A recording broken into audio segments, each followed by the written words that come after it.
And so, yes, I'm happy to see everyone and glad that everyone's took the time to join us for this impromptu meeting, but a good meeting. We always welcome the principal when he has information to share with us with the PTA community. So thank you, Max, for being here, along with parent coordinator Janine Johnson, who's amazing. And I am going to turn it over to you, Max, so we can get started.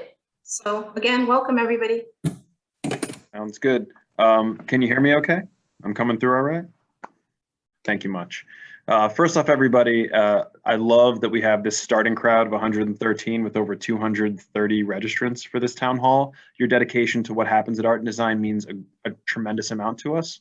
I hope you're all in good health. I hope that you're safe right now, especially given the recent catastrophic weather events that we've been experiencing.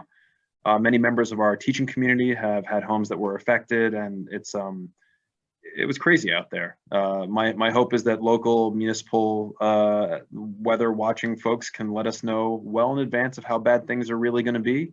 But I think we also have to be cognizant of a changing climate. And unfortunately, getting used to extreme weather events like what we've just experienced may become a bit more of the norm. So having that built into our mindset about how to look ahead to the future can only, help us better prepare for whatever comes next. So I have about 7 specific agenda items I'd like to cover. I'm going to get through these as quickly and thoroughly as I can, and then I should have a bit of time at the end of this to take a few questions. Unfortunately, I don't have a ton of time today, but here we go. First off, our bridge program ran this week for all of our incoming 9th graders and some new 10th graders to the building. For the most part, it went smoothly, but we definitely had some snags in the beginning. And the snags were primarily centered around communication issues that came about as a result of the new email system that we had migrated to. Formerly, we were artanddesignhs.org, and at the request of the DOE, we had to shift all of those files and all of those emails to a central domain, which is mystudents.nyc. So huge headache. Things did not go according to plan on Monday and Tuesday, and I'll be the first one to say, I am sorry about how that shook out, but we are really grateful that families were incredibly responsive, that they let us know what their concerns were when they weren't able to get through, and the vast majority of young professionals that registered for the Bridge program were able to come through, get the supplies that they needed, and saw things through for the entire week, whether it was our ELA and math diagnostics, our day with Elevate following that torrential downpour, and then today's work with our art department, which, based on everything that I personally saw, went extremely smoothly. A quick note, our summer program has wrapped up, right? So summer school's all done. And I'd mentioned in the last town hall that it was very successful, but after crunching the numbers a little bit more, we came to realize that 94% of the students who have taken on any class at all within the last year at Art and Design have met their 10+ credit requirements, meaning we have a small population of about 6% of students who through the pandemic weren't able to meet passing marks in all of their classes. But for us, that's information that we use to inform our interventions going ahead. 70% of students passing summer school classes is almost unheard of. And we were able to do it through dedication of a small but really hardworking summer school team, and we're grateful for them. We're also grateful for families coordinating with us and sending your young professional to summer school and having them check in virtually as well. Quick note, if I want to take it back a step, that whole mystudent.nyc student account is going to be the email that students use going ahead. It is going to be the email that our young professionals use to log into Google Classroom. It's really important that those accounts get set up, and we have instructions on how to access those accounts on our website, on our social media, Art and Design NYC, Instagram, and Ms. Johnson is our liaison for sorting out those problems. So thank you, Ms. Johnson, because they have been many. One other thing is that all student programs are now in Pupil Path, and Pupil Path invitation letters were mailed home to all families today. So you should be getting them within the next few days.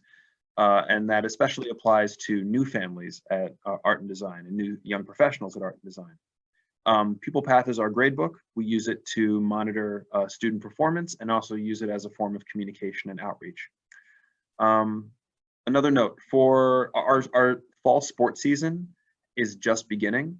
The Public Schools Athletic League, or PSAL, is kicking off, and they recently created a mandate that any student athlete who participates in a PSAL sport must be vaccinated. It's a non-negotiable. So I just want the entire community to know that that's a DOE directive. That's not something specific to the school, but in order to participate, you must be vaccinated for PSAL. You know, I am personally recommending that if you are able to be vaccinated, that you do get vaccinated. As you may have heard, faculty have a deadline to be vaccinated with at least their first COVID vaccination by September 27th. As far as what comes next, that's above my pay grade, but that's the directive that we've received. So just know that we actually have a vaccination site on site at Art and Design, which is going to be kicking off on the 13th. And once we know exactly where that's placed, we'll be notifying the entire community, because it'll be a hub not only for Art and Design, but also for Beekman Hill and MS 169, the other schools that are co-located on our campus. Okay, next thing. Let's talk about distancing plans, right? So the language that we ended up getting for social distancing at Art and Design and for all DOE schools is students are to keep 3 feet distance when possible. And so what that means for our classrooms is something rather simple. All student desks are situated no less than 3 feet apart, okay? And it also means that we want to make sure that air quality, regardless of distancing, is still maintained at the highest level. So we have 2 additional standalone HEPA air filters in each classroom. We have MERV 13 compliant filters in our HVAC system, and every single one of our classrooms has windows with access to outdoor air for additional ventilation. So there's 3 levels of ventilation within a classroom and air purification that we think will keep our community safer. Now, of course, when the weather gets extremely cold, that window will probably not be anyone's friend, and we're gonna have to close that up, but we'll still have an operational HVAC system and those 2 HEPA filtered air purification systems, excuse me. There's also common spaces in the building. Those common spaces include our hallways, our stairwells, our cafeteria, right? So those are places where we are going to continue to encourage students to maintain 3 feet of distancing and to be cognizant of the distance they keep from each other. The rule is 3 feet when possible. We understand that it's not always possible to maintain 3 feet of distancing when there's transition time. So we're going to try to stagger transitions, meaning sending rows of students out of class towards the end of each period and focusing on a transition plan that allows for minimal contact. We're actually expanding our cafeteria into the gymnasium during lunch periods so that half of the gym will be used as a cafeteria space. We're also expanding our lunch leave program. This is really important for families to know as well, because historically at Art and Design, seniors who have a class average of 85 or higher are able to go out for lunch. And the expectation is that they eat lunch elsewhere, and then they return before the end of the period so they can make it to their next class. We're expanding that lunch leave to grade 11 as well. So now students in grades 11 and 12 will be able to take lunch leave from the building with an average of 80 or higher, recognizing that we dropped that GPA average requirement a little bit because of considerations for the pandemic. 9th and 10th grade will remain within the building for lunch, just to clarify that point, okay? Besides that, we are now in person again at Art and Design, and that means that remote instruction is not happening the way that it once was. And this is an important detail, because we just got some clarified language from the DOE about what it's supposed to look like. So our teachers are still expected to have digital classroom spaces. And one of the things that we're going to do on days 1 and 2 next week for teachers is to make sure that those digital classrooms are set up. However, We're not going to be doing direct or live streaming remote instruction from classrooms the way that we did last year. What's going to happen is if a student is home on quarantine, or if they're unable to be in the classroom, then they can continue to learn asynchronously at home with materials that are posted in the Google Classroom. The only time contractually now that our faculty are to live stream their lessons or video their lessons would be if they themselves are quarantining or during snow days. So that's new language that that we just got as of yesterday. Okay. So that covers most of the major items that I had. So a couple different things about, and I now see some questions are popping up in the chat. So I'm going to try to get to what I can relatively quickly. The programs that came out that are in Pupil Path now are, for the most part, set in stone. However, if there's something that your young professional requested or did not request that's on their program, once classes begin, they can complete a program change request form, right? And that goes to their guidance counselor, and that initiates a conversation on what class they would drop, keep, or change, okay? As far as, let's see, I'm just gonna scroll through a couple more questions, and then unfortunately I don't have a ton more time as I have to do some housekeeping to make sure that we're ready to go for next week. But let's see. Some folks had issues with the mystudents.nyc website. They are undergoing periodic maintenance, like as we speak. So I know that's going to be an issue for a few folks. Give it a day and then try the login process then. We're also sending out a same message and the resource to all of our young professionals to their Pupil Path accounts and through Instagram as well. We do encourage that every student bring in their own computer if possible. And if they don't have their own computer, that's okay. We'll have plenty more in the school. I actually just petitioned the city to provide us an additional, I believe, 300 or so Chromebooks to ensure that there's a 1-to-1 ratio of laptop computer to every student in the school. And I'm waiting on that delivery now, but at the very least, we have enough for most to borrow. Yes, we can put your young professional onto our internet. That's okay. It is a central line. I don't know what HEPA filter brand will be used. Great question, and I can look into that. There's a lot of questions about the My Students piece. I'm going to allow Ms. Johnson to respond to those, and then we can work on any forwarded concerns after the chat's been saved and shared. And someone said 3 feet person to person, right? That's right, 3 feet in between 2 people. Can the 9th grade group maintain this according to space and number of kids? I'm not sure what that question means, but we can work on clarifying that. And this is going to be, you know what, great question from Hans. This is going to be a tough year for our faculty. One thing that's come up a lot, and I'm sure that many of you have experienced this, those who have had to return to offices or have been back in office and interpersonal dynamics since and during the pandemic, is that it's exhausting, right? You get back to a place of work, you're engaging in having these conversations, spending a lot of energy you weren't spending while at home, and you run ragged really fast.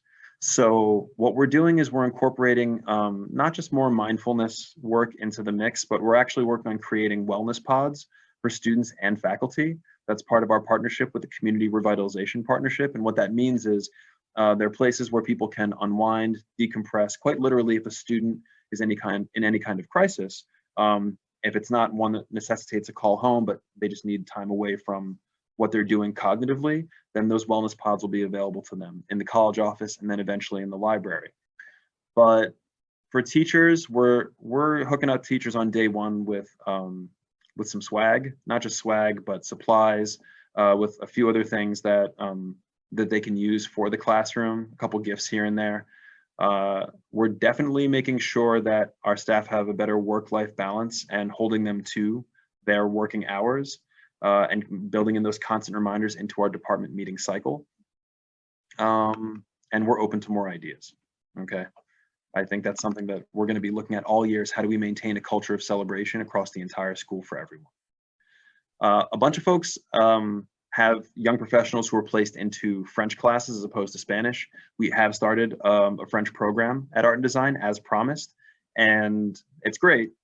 But because of the language requirement commitments that we have for programming, some students may have been placed into a French class that originally wanted Spanish and vice versa. We'll do the best we can to honor the requests that we receive, but in some cases it might be really tough for student schedules, just giving you a heads up. Air filters will be used in the cafeteria and gym. Don't forget, both of those areas are very high ceilinged areas with greater air movement regardless. A much larger bank of windows in the cafeteria as well, which will be kept open while the weather is nicer. If a 10th grader needs a Chromebook, they can get it. 9th graders don't take foreign language. Remember, it really begins in 10th grade. I'm seeing some questions about programming. Actual times of classes is going to be updated on Pupil Path by next Wednesday. There was a little bit of a snag, but the day starts at 8:20 and it ends at 2:40. Classes are 45 minutes with several minutes passing time in between. Max? Yes. I see a question about supply lists. Is that out yet? So supplies are actually provided for every single one of our students that they're going to be picking up on day one. We have backpacks that are going to be distributed. I mean, I know that a lot of our young professionals already have backpacks, but we're giving additional ones, plus folders, subject notebooks, 5 and single subject, binders, and pens and pencils. As far as other supplies specific to majors, we're going to make sure that that full list, honestly, it should have already been up. So apologies that that's something that wasn't on our site yet, but I'll make sure that that gets up no later than the middle of next week, certainly before our teachers return. No worries, thank you. No problem. So yeah, I'm seeing a bunch more questions. Again, I do have to get running because I have some housekeeping things I got to take care of for the school, but just like every time, folks have asked questions. I promise I'll get you those answers because I get copies of the chat following these town halls. And I want you to know that the parent community has been so critical to our evolution in terms of communication and our success as a school. I'm really looking forward to making sure that this year is as strong as possible.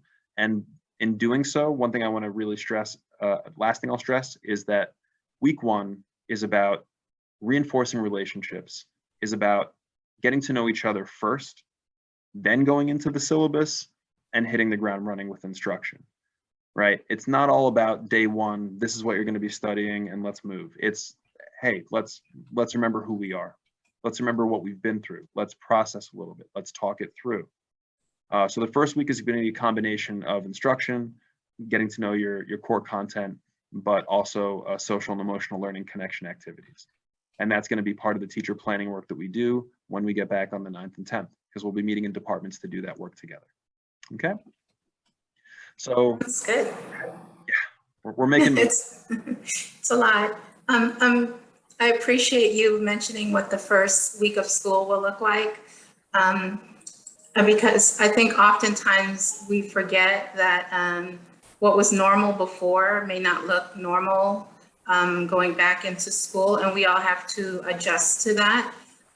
Just getting in the flow of things, even like you mentioned, people going back to work, things aren't the same. There's a new normal. So I appreciate that first week for our young professionals and families will that picture you painted is wonderful.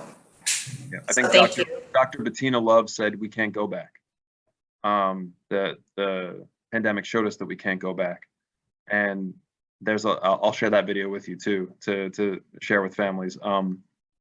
Full agreement, and I want you to know that no matter what the change requires of us, right? There may be pivots coming up in this semester, this season, in terms of remote, non-remote instruction. We have to see exactly what the guidelines are going to be and if those change before school even begins.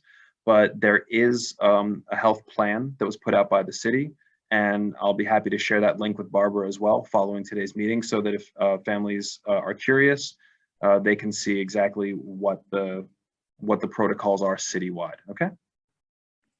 Wonderful, thank you.